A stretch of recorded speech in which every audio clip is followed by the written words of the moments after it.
J'ai pris le magazine, je l'ai ouvert et là j'étais dedans. Ouais, c'est ça, j'avais eu l'occasion d'être invité à la Maison Blanche pour parler de Full Soon. Quand j'étais à la Maison Blanche et que je voyais le petit papier avec écrit Hassan Ali Chaudhary, je me revoyais à Villiers-le-Bel à la gare de Villiers, je me suis dit mais en fait on n'a pas de limite. C'est Hassan Chaudhary et je suis là pour IMDC. Moi c'est Hassan, j'ai 29 ans, je suis le cofondateur de Full Soon. C'est une start-up dans l'intelligence artificielle qui du coup utilise l'IA pour réduire le gaspillage alimentaire dans les restaurants. À l'école, très studieux, pas turbulent, mais j'aime bien faire des petites bêtises à la maison. En fait, c'est ça aussi une des forces que j'ai eues, c'est que j'étais le dernier d'une fratrie de 6 frères et sœurs. J'ai eu l'occasion en fait de bénéficier de toute l'expérience de mes frères et sœurs dans le choix des établissements scolaires, dans les méthodes de travail qui m'ont énormément guidé. J'ai un bon petit sens de la compétition aussi, je dirais. Quand je me suis créé un bon cercle d'amis, mais où il y avait une compétition saine pour qui serait le premier de la classe. Donc ça a développé un peu ce petit truc-là chez moi qui a fait que j'ai réussi à avoir des bonnes notes. Quand je suis né à Villiers-le-Bel, j'ai grandi juste à côté à Arnouville. Du coup, j'étais dans une école primaire, un collège qui était dans les environs et je m'en sortais très bien. J'avais été souvent premier de la classe, du collège, etc. Ce qui m'a permis derrière d'avoir, toujours avec les conseils de mes grands frères et sœurs, d'intégrer Rocroi Saint-Paul à Paris. Et là, ça a été un grand choc parce que je me suis rendu compte que en fait, j'avais pas du tout le niveau. Quand je suis arrivé au lycée, j'étais quasiment dans les derniers de ma classe, quoi. Pour moi, il y a même 3 raisons. La première, je pense, c'est l'écosystème et l'entourage. C'est comme je te le disais, moi, ce qui m'a permis de me motiver pour vraiment bien travailler et toujours me dépasser, ça a été le fait que mes 2 meilleurs potes que j'ai rencontrés en maternelle, avec lesquels je suis toujours hyper copain, à chaque fois, on se dépassait, on s'aidait beaucoup les uns les autres pour travailler et avoir de meilleurs résultats. Donc en fait, ton entourage, je pense que c'est l'entourage qui est différent. À Paris, puisque du coup, à Paris, c'est ça, mais généralisé. Il y a un écosystème qui est assez compétitif, parce que du coup, on te prépare à la prépa. C'est constamment un esprit de compétition. Le deuxième, je pense que c'est la qualité de l'enseignement, enfin que ce soit dans l'exigence qui est attendue des étudiants. On attend beaucoup plus, parce que tu peux avoir 2 très bons profs, un à René Cassin à Gonesse et un à Paris. Toi, c'est le même programme. Le programme est le même, mais en fait, déjà, c'est clairement la méthode qui change. Moi, j'ai découvert des méthodes de travail que j'avais pas du tout avant, mais c'est surtout l'exigence qu'on a envers les étudiants. C'est-à-dire que, en fait, si tu as un 8 ou un 10 dans mon ancien collège, on va te laisser, en fait. Alors que là, on va te pousser et te faire comprendre que c'est pas normal. Si tu as 8, 10, en fait, tu es mauvais. Ça en vient du coup à la troisième raison, le troisième point, l'excellence et l'ambition. C'est-à-dire que, je pense que le deuxième et le troisième point sont assez liés dans le sens où, en fait, si on te dit pourquoi dans un collège de quartier, on va te laisser avoir 8-10, puisque en fait, comme ça va être un peu la masse, on va dire en fait c'est la normalité. Tout le monde a ça, c'est pas, t'as 12, t'es un tueur, c'est pas grave. Alors que quand t'es dans un environnement où en fait il y a cette culture de l'excellence et cette ambition-là de dire ok, en fait mon objectif c'est d'intégrer HEC, c'est d'intégrer Polytechnique, c'est de devenir ministre, de devenir PDG du CAC 40, en fait tu peux pas te satisfaire de ça. C'est toujours ce conseil-là que je donne. Tu sais, il y a une expression, les Asiatiques qui se l'approprient, les Africains se l'approprient, c'est que tu es la moyenne des 5 personnes qui t'entourent. En fait, ce qui se cache derrière ça, c'est que tu prends les 5 personnes dont tu es le plus proche, et en fait, leur trait de caractère, leur comportement va infuser en toi. Donc en fait, si tu traînes avec des gens qui sont hyper ambitieux, des gens qui travaillent énormément, des gens qui sont hyper sportifs. Et ben en fait, même si toi tu l'es pas de base, mais en fait si tu traînes avec ton meilleur pote qui va te parler H24 de sport, même si t'es pas de base intéressé par le sport, mais en fait ces connaissances elles vont infuser en toi. Et quand tu voudras le voir, ben, il va te dire viens on va se capter à la salle ou des trucs comme ça. Donc en fait naturellement tu vas commencer à intégrer ce milieu-là et tu vas commencer à être entouré de gens. Leur standard c'est d'être hyper sportif. Donc en fait toi-même tu vas adopter ces standards-là. Et c'est la même chose avec le travail. Si tu restes avec des gens qui ont l'habitude d'énormément travailler, qui ont des énormes ambitions, et ben en fait tu vas choper ces ambitions-là. Donc couplé à, on va dire, la scolarité à Paris, plus l'exigence des parents, je pense que là, tu étais au taquet. Là. Mon père a arrêté l'école à 12 ans, ma mère à 10 ans. Et ça a toujours été une frustration, surtout pour mon père qui a énormément travaillé et qui à chaque fois essayé de s'élever socialement et intégrer d'autres classes sociales. En fait, il se retrouvait à une barrière de codes sociaux. En fait, quand tu vas te retrouver à table avec des gens qui ont fait plein d'études, qui ont parcouru le monde, qui ont lancé des super boîtes, mais en fait, naturellement, dans les sujets de discussion, dans la manière dont tu vas partager tes idées,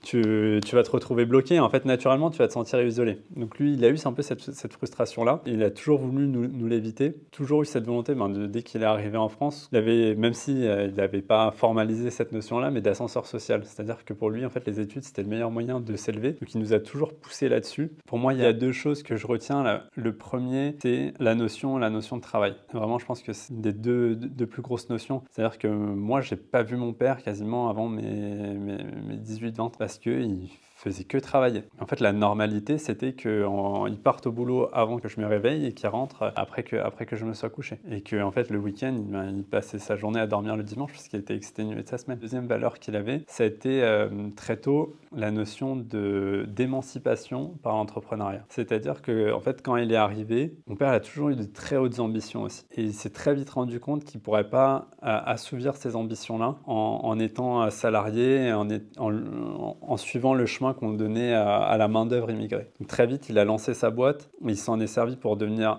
indépendant, que ce soit financièrement, mais aussi indépendant dans la gestion de son temps. Après, plus tard, avoir du temps libre à passer avec sa famille, mais aussi devenir indépendant socialement, dans le sens où ne plus avoir besoin de qui que ce soit pour ouvrir une porte.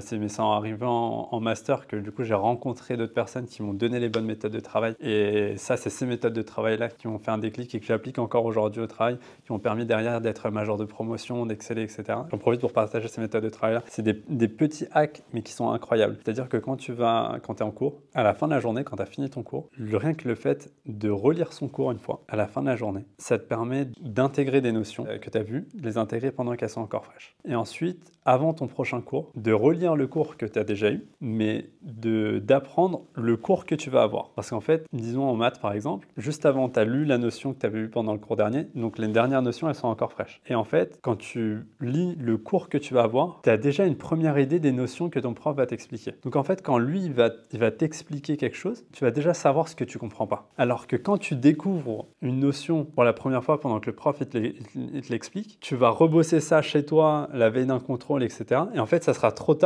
quand tu vas te rendre compte qu'il y a quelque chose que tu comprends pas. Faire ce travail-là une fois avant d'arriver en cours, de lire, juste lire le cours et savoir, ok, on va parler de ça, ça va, je comprends à peu près, ça un peu moins. Quand le prof va l'expliquer, soit il va l'expliquer et tu vas comprendre ce que tu comprends pas, et soit si tu comprends pas, tu vas pouvoir lui poser la question tout de suite. Et ça, je l'applique encore aujourd'hui au travail. Le fait d'avoir une réunion, tu relis tous les échanges de mails, tu prépares le contenu de ta prochaine réunion, tu arrives dans un point, tu sais exactement le prénom de chaque personne, la fonction de chaque personne, tu sais les derniers échanges et très rapidement, tu peux optimiser ton temps pour faire avancer un projet.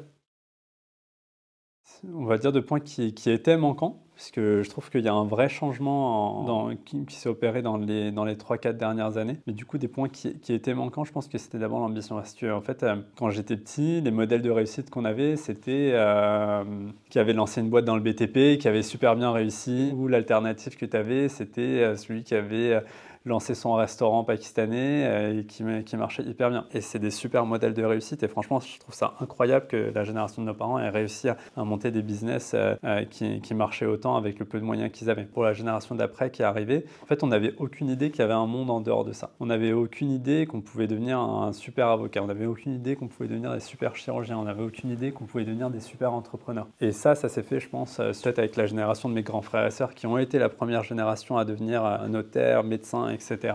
Et nous, derrière, après, on a pu intégrer ça comme étant quelque chose qui était possible. Donc ça, pour moi, le manque d'exposition à la réussite, entre guillemets, de carrière, de diversité de carrière. Je pense qu'une des grosses raisons aussi qui a manqué à notre génération, le manque de diversité géographique. C'est difficile de mettre des mots dessus, mais le manque de notre capacité nous étaler géographiquement. C'est-à-dire qu'en fait, on était coincés dans des zones géographiques dans le 95, dans le 93. C'était dans le 95, de ta sortie du week-end, c'est aller à Aubervilliers ou la Courneuve. Et inversement, si tu viens de là-bas, ta sortie, c'est d'aller à Vieille-Belle, à Arnouville. Et du coup, tu étais très peu exposé à la culture, tu étais très peu exposé à la diversité, en fait. En fait, c'est pas de leur faute, c'est un système qui est créé comme ça. Je pense que c'est un système qui a été pensé comme ça et qui est aussi un réflexe humain. En fait, c'est tellement traumatisant de quitter son pays, de quitter toutes ses attaches, d'arriver dans un endroit où tu connais pas la langue, tu connais rien du tout, que naturellement, tu vas essayer de retrouver des codes familiers. Donc, tu vas aller dans un endroit où il y a des gens qui te ressemblent. Et en fait, une fois que tu es dans cet environnement-là, il n'y a rien qui est fait pour te sortir. C'est compliqué, mais en fait, moi, j'ai pas envie de tomber dans cette victimisation-là. Et moi, je considère que vit dans un pays qui est incroyable, où il y a déjà tellement d'opportunités. L'école, elle est gratuite. Pass culture, il y a tellement de choses qui sont faites pour nous permettre de grandir et justement nous permettre d'accéder à l'ascenseur social. Qu'en fait, oui, il y a des freins, oui, il y a des choses qui sont pas parfaites, mais en fait, à la fin, c'est pas au gouvernement de penser à tout. C'est pas aux autorités publiques de régler tous nos problèmes. On est grand, on n'est pas plus bête qu'un autre. À la fin, oui, ton collège, ton lycée, il est nul, mais enfin, tu as accès à Internet, en plus maintenant avec l'IA générative, tous les chats GPT, etc., tu as YouTube, tu as un accès à toute la connaissance. Donc en fait, derrière, si tu as envie d'apprendre quelque chose, eh ben, tu peux l'apprendre. Donc oui, il y a des inégalités, ça c'est indéniable. Mais pour moi, l'ascenseur social, il existe encore en France. Il n'est pas parfait, ouais. Pour ça que tu as l'escalator qui avait été créé, c'était Maurice Lévy qui disait l'ascenseur social est en panne, je vous propose de prendre l'escalator. Mais il y a tellement de choses qui existent qu'en fait derrière c'est une question de volonté pour moi. Après c'est peut-être une réflexion de privilégié que j'ai parce que je me considère comme étant assez privilégié dans l'environnement dans lequel j'ai grandi par rapport à d'autres, mais pour moi en fait si tu travailles, après je suis très croyant aussi, donc, mais du coup si tu as ce petit coup de pouce aussi qui t'est donné derrière, tu peux accéder à l'ascenseur social. En fait, ça s'est pas fait tout de suite. Du coup, moi, après, quand j'ai passé mon bac en terminale, c'était en plein pendant la crise des subprimes. C'était en plein pendant la crise des subprimes en 2008. J'ai découvert ce monde-là de la finance qui m'a fasciné. En fait, c'était complètement à contre-courant. En 2008, pendant la crise des subprimes, tout le monde tapait sur les traders. Et moi, plus je me renseignais sur les traders, les algos qu'ils construisaient, les montants d'argent qu'ils manipulaient, etc., je me dis, attends, ça a l'air trop stylé. Il y a des maths, il y a de la finance, il y a de l'adrénaline, il y a de l'excitation à l'ego, je parle là-dedans. Du coup, j'ai fait une licence en mathématiques appliquées à la finance. J'ai fait un M1 en finance derrière. J'ai eu l'occasion de commencer de faire des premiers stages dans ce milieu-là. C'est à ce moment-là aussi où j'ai commencé à apprendre la religion de manière décorrélée à la culture. J'ai commencé à apprendre de plus en plus là-dessus et je me suis au bout d'un moment rendu compte qu'en fait, après mes premières expériences, que c'était pas forcément des milieux qui étaient en adéquation avec mes valeurs. Mais par contre, ça m'a permis de découvrir tout ce qui était big data, tout ce qui était data science. C'était un peu en train d'exploser à ce moment-là. Et du coup, j'ai décidé de pivoter un petit peu. Derrière, j'ai refait un autre master en ingénierie statistique et financière. J'avais eu l'occasion de le faire en alternance. Et du coup, j'ai décidé de faire une alternance en data science. Et c'est comme ça que je suis rentré dans ce milieu-là. J'ai pris un break entre-temps. Vers mon alternance, j'ai continué un petit peu. Et puis après, j'ai décidé à la fin de mon aventure chez Saint-Gobain de faire un petit break. Pendant un an, j'ai eu l'occasion de beaucoup voyager. Quand je suis rentré dans mon petit périple, derrière, je suis rentré chez Accor. C'était en 2010, je dirais, si je ne me trompe pas. Et du coup, en fait, on était en plein dans la crise migratoire syrienne. Et du coup, à Porte de Saint-Ouen, je voyais énormément de camps de réfugiés syriens qui commençaient à s'installer. Après, j'ai commencé à voir comment je pouvais les aider. Et j'ai vu une asso qui passait faire des maraudes, ça s'appelait Au cœur de la précarité. Et du coup, j'ai rejoint cet asso-là, que j'ai pas lâché depuis. Et en fait, de fil en aiguille, j'ai commencé à m'investir de plus en plus dans cet asso-là. Et ben, c'est comme ça que j'ai commencé un peu ma carrière. Du coup, j'avais quoi? Je devais avoir 22 ans, 23 ans.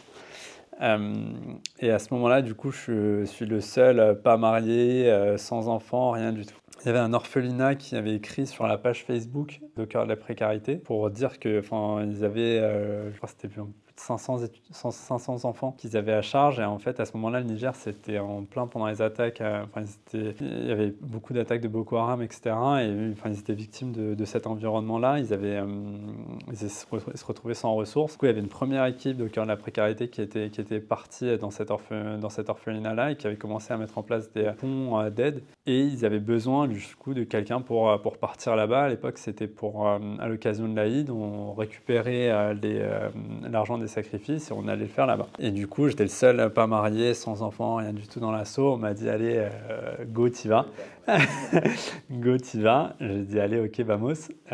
Et du coup, j'étais parti avec un autre membre de l'asso au Niger. C'était pour la Eid al-Adha. En fait, on avait récupéré on avait acheté 150 têtes de bœuf. On était allé donner une partie à l'orphelinat dans les villages aux alentours. À côté de l'orphelinat, il y avait une maternité. Du coup, on était parti, on avait commencé à mettre en place une action avec la maternité. Et à côté de la maternité, il y avait une prison. Et du coup, on avait commencé à mettre en place des actions avec la prison. Et en fait, c'est vraiment quand je suis parti là-bas que j'ai découvert la vraie misère. Dans le sens où j'avais l'habitude de partir au Pakistan, l'habitude d'aller dans le village de mes parents où t'as quasiment pas d'eau potable, t'as quasiment pas d'eau courante. T'es dans une pauvreté, mais c'est une pauvreté, mais c'est pas la misère. Dans le sens où même si c'est une pauvreté, en fait, c'est un milieu qui est assez rural. Donc, t'as à manger, t'as une ferme, tu peux cultiver.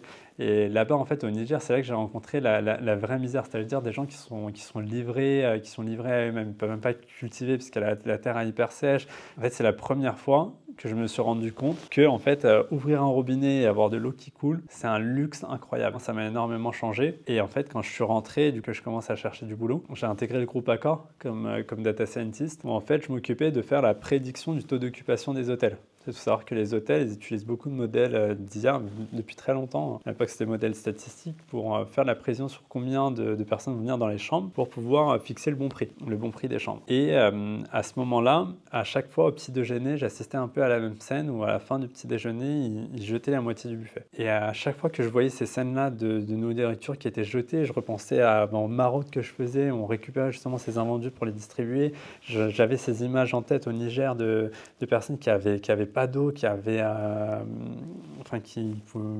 pas accès à la nourriture. Et je me suis dit, mais on ne peut pas continuer comme ça. En fait, les personnes qui sont en train de jeter, elles ne se rendent pas compte du drame auquel elles sont en train de participer. Et on s'est dit, mais si on arrive à prédire le nombre de clients qui viennent à l'hôtel, pourquoi est-ce qu'on n'arriverait pas à prédire le nombre de clients qui vont venir au restaurant, les plats qui vont être commandés et la quantité exacte d'ingrédients dont on a besoin pour préparer les repas. Et comme ça, on pourra réduire le gaspillage. C'est comme ça qu'on a eu l'idée de créer Fullsoon derrière. Est-ce que tu penses que ça t'a planté une graine qui fait qu'aujourd'hui on parle de Fullsoon? Carrément, qu'on le veuille ou non, nos expériences, notre entourage, ils jouent sur les décisions qu'on prend. Moi, j'ai été exposé à ça m'a permis de prendre les décisions que j'ai prises.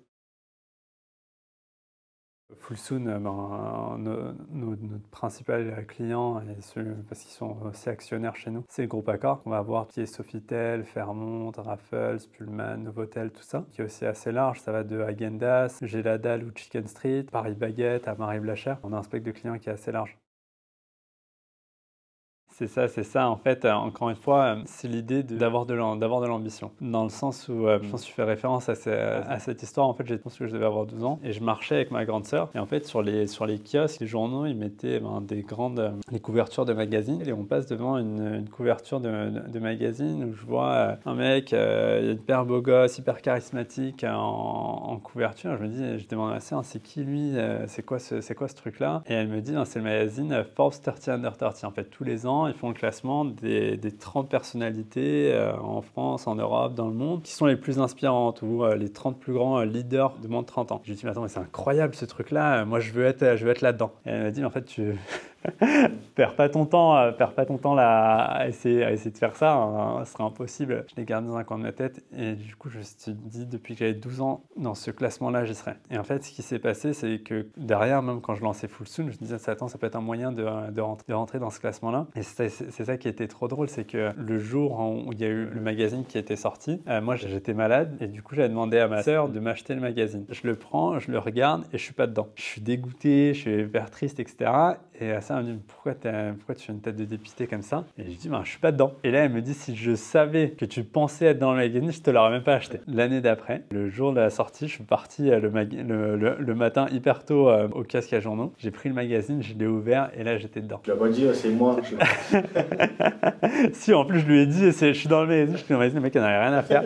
Et du coup à ce moment-là, j'ai rappelé ma sœur, je lui ai dit tu vois, c'est possible en fait, on est dedans. Et ce qui est beau, c'est qu'elle m'a dit non, c'est vrai, c'est faisable. Et je lui ai dit tu sais quoi, je suis sûr que toi tu peux y être aussi. Et moi elle avait plus de 30 ans, mais c'est vrai qu'il y avait un autre palmarès, c'était les 40 femmes les plus influentes de France. Et du coup elle a été dans le classement des 40 femmes les plus influentes de France l'année d'après.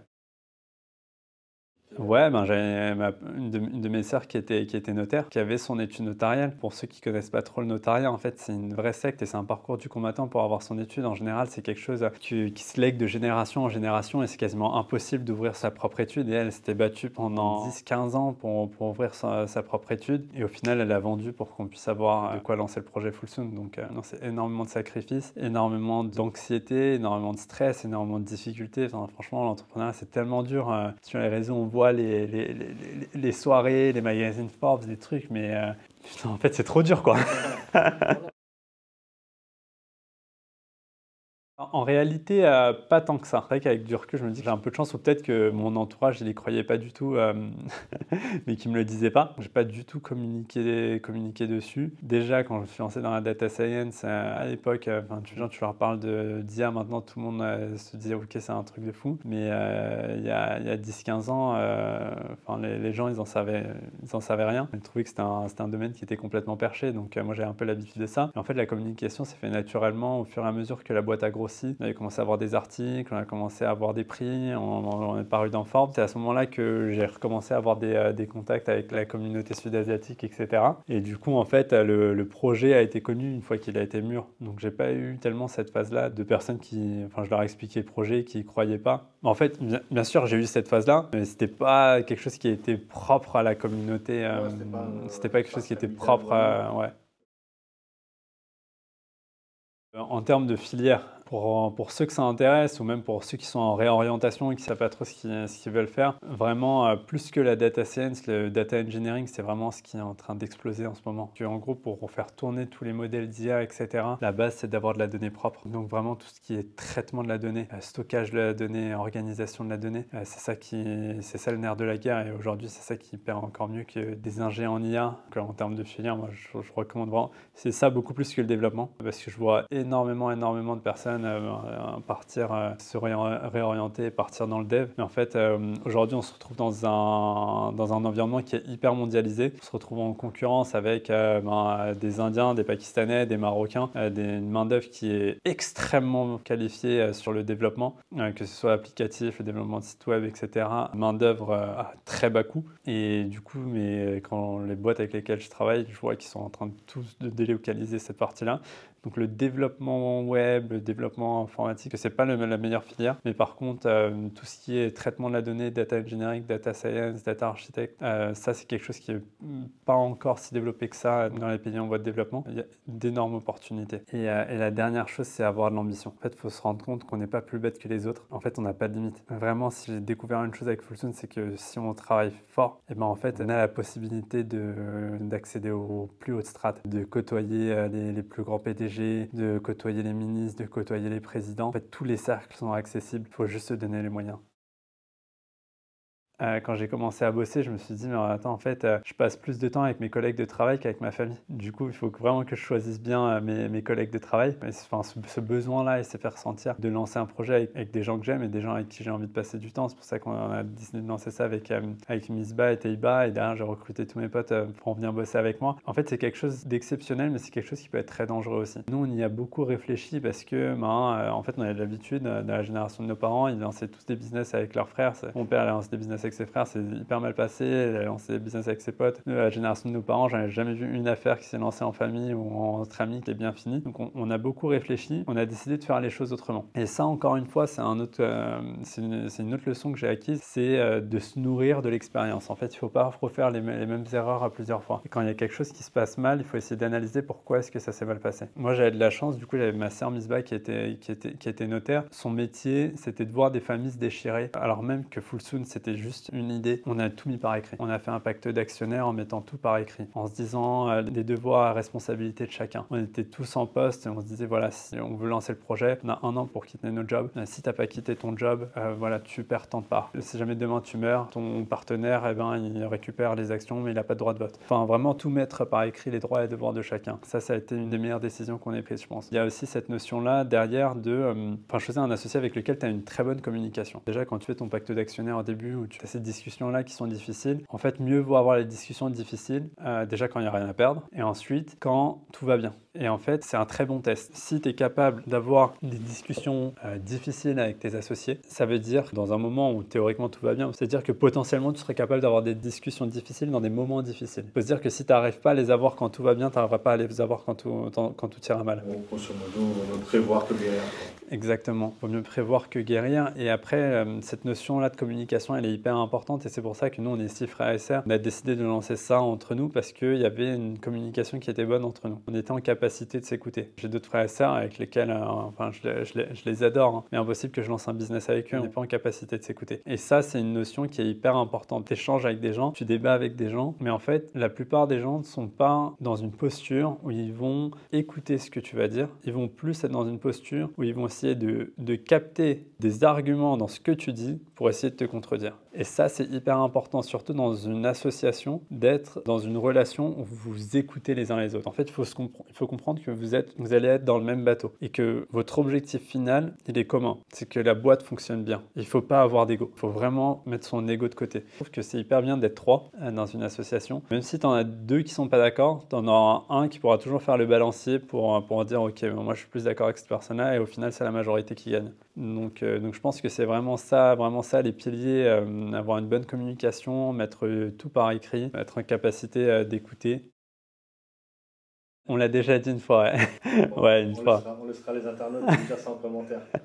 Et un petit mot pour la fin. Un petit mot pour la fin, c'est le même mot que j'ai eu tout à l'heure. Ayez de l'ambition. Franchement, la nouvelle génération que je côtoie, elle est là pour tout casser. Et vraiment, il y a des projets incroyables qui sont en train de naître. Je pense que cette génération-là, elle va changer beaucoup de choses. Ok, c'est cool. Merci. Merci à toi.